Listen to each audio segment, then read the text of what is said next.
Let's read Exodus chapter 17 verse 11. யாத்திராகமம் 17:11. And so it was when Moses held up his hand, the Israelites prevailed, and when he let down his hand, Amalek prevailed. மோசே தன் கையை ஏறெடுத்திருக்கையில் இஸ்ரவேலர் மேற்கொண்டார்கள். அவன் தன் கையை தாழ விடுகையில் அமலேக்கு மேற்கொண்டான். What was so significant about Moses lifting and raising his hands? மோசே தன் கையை உயர்த்துவதில் அப்படி என்ன முக்கியத்துவம் இருக்கிறது? Was it just like an exercise that Moses lifted his hands and the Israelites were winning against the enemies? மோசே என்ன உடற்பயிற்சி செய்யறதுக்காக கையை உயர்த்தி அதனால இஸ்ரவேலர்கள் ஜெயிச்சார்களா? No, that's not true. There's a spiritual meaning hidden behind it. அப்படி அல்ல, அதற்கு பின்பாக ஒரு ஆவிக்குரிய அர்த்தம் இருக்கிறது. Let's turn to Psalm 88 and verse 9. சங்கீதம் 88வது அதிகாரம் 9வது வசனத்தை எடுத்துக்கொள்வோம். In Psalm 88 verse 9 we see this. சங்கீதம் 88:9 இதை நாம் காண்கிறோம். My eye wastes away because of affliction, Lord, I have called daily upon you, I have stretched out my hands to you. துக்கத்தினால் என் கண் தொய்ந்து போயிற்று.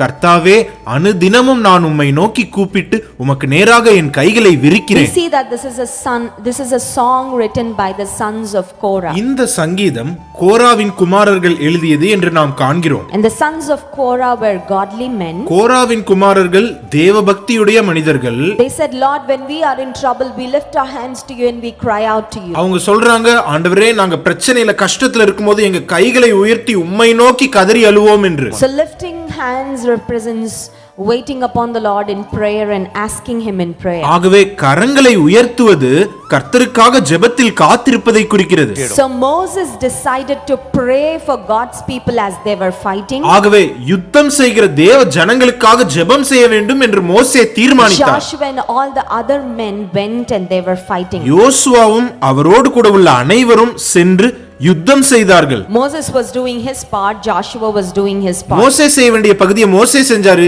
யோசுவா செய்ய வேண்டிய பகுதியை யோசுவா செஞ்சாரு. In life also there's one thing that we must very clearly know. வாழ்க்கையில ஒரு விஷயத்தை மட்டும் நம்ம ரொம்ப தெளிவா தெரிஞ்சுக்கணும். We must pray, we must work. நாம ஜெபிக்கணும், நாம வேலை செய்யணும். Some people think I will just pray and I will not prepare for examinations, let God write my exam. சில பேர் நினைக்கிறாங்க, நான் ஜெபம் மட்டும் பண்ணுவேன், நான் எக்ஸாமுக்கு படிக்கவே மாட்டேன், தேவனே என்னோட exam எழுதட்டும். Some people just think, oh, I will just sit at home, be lazy and then pray, let God fulfill all my heart's desires. சில பேர் நினைக்கிறாங்க, நான் சும்மாவே வீட்ல சோம்பேறியா உட்கார்ந்திருப்பேன், நான் ஜெபம் பண்ணுவேன், கர்த்தர் என்னோட இதய வாஞ்சைகளை நிறைவேற்றுவார். There were two things happening here. நாம பார்த்தோம்னா இங்க ரெண்டு விஷயம் நடக்குது. On one side Moses was crying out in the presence of God and interceding for God's people. ஒரு பக்கம் மோசே தேவனுடைய ஜனங்களுக்காக தேவனிடத்தில் அழுது புலம்பி மன்றாடுகிறார். And Joshua and the other men in the army went to fight with the enemies. இன்னொரு புறம் யோசுவாவும் அவரோடு உள்ள ராணுவத்தினரும் யுத்தத்திற்கு சென்றார்கள். There is one significant thing that was happening here. ஒரு முக்கியமான விஷயம் இங்க நடக்குது. When Moses lifted his hands, Israelites were winning. மோசே தன் கைகளை உயர்த்தினபோது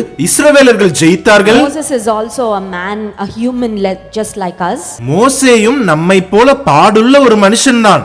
When Moses' hands were, aching, he just let them down and he saw that the Israelites were losing the battle. மோசேக்கு கைகள் வலித்தபோது கைகளை இறக்கினார். அப்பொழுது இஸ்ரவேலர்கள் யுத்தத்தில் தோற்கிறார்கள் என்று கண்டார். So Moses very clearly understood that he had to raise his hands no matter what and intercede for God's people as they were fighting the battle. மோசேக்கு ஒரு விஷயம் தெளிவா புரிஞ்சிருச்சு. என்ன நடந்தாலும் கைகளை உயர்த்தி தேவனுடைய ஜனங்களுக்காக மன்றாடுவதை நிறுத்திவிடக் கூடாது என்று. This is where the role of the two men who were with Moses came into picture. இங்கதான் மோசேயோடு கூட இருந்த இரண்டு பேரோட முக்கியத்துவம் வெளிப்படுது.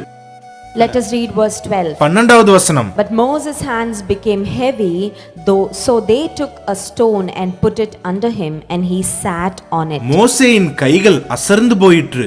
அப்பொழுது அவர்கள் ஒரு கல்லை கொண்டு வந்து அவன் கீழே வைத்தார்கள். I think initially Moses was standing, lifting his hands and interceding for God's people. நான் நினைக்கிறேன் ஆரம்பத்துல மோசே நின்று கொண்டு கைகளை உயர்த்தி தேவனுடைய ஜனங்களுக்காக மன்றாடி இருப்பார். But then Aaron and Hur realized that the man of God has to have some comfort, so we will let him sit somewhere. Let's find something so the man of God can sit. ஆனா அதுக்கு அப்புறம் தான் ஆரோனும் ஊரும் ஒரு விஷயத்தை உணர்ந்தாங்க.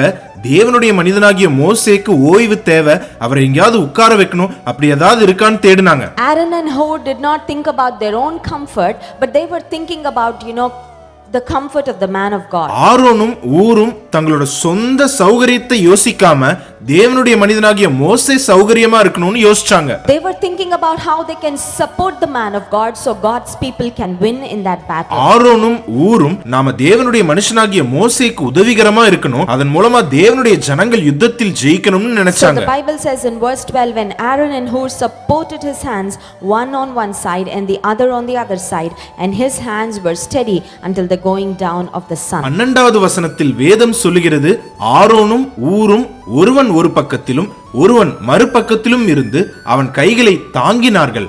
இவ்விதமாய் அவன் கைகள் சூரியன் அஸ்தமிக்கும் வரைக்கும் ஒரே நிலையாயிருந்தது. So these two men were like-minded. They had the same mind. They had the same opinion.